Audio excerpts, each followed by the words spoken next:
এখন টবে একটা মাটি ভরছি।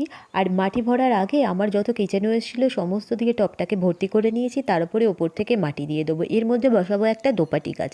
আর তোমাদের দেখাই, দেখো একটা দোপাটি গাছে কত ফুল এসছে। আমার দোপাটি ফুল বেশ ভালোও লাগে, শীতকালে বেশ ভালোই ফুল দেয় আর পুজোর জন্য ফুলও হয়ে যায়।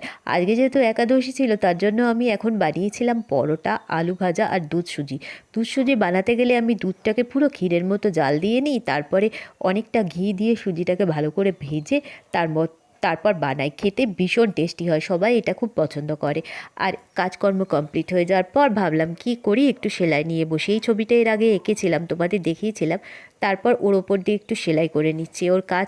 সেলাই কাজ কমপ্লিট হয়ে যাওয়ার পর ভাবলাম একটু মুখে মাস্ক লাগাই। মাস্ক লাগাতে গেলে শীতকালে ধুতে ঝামেলা, অনেক প্রবলেম, তাই আমি পিল অফ মাস্কই লাগাচ্ছি। এটা লাগিয়ে এখন একটু শুয়ে পড়বো, উঠে পিল করে নেবো। তারপর সন্ধে দেওয়া অনেক কাজ আছে। তো আজকে ভিডিও এই পর্যন্তই।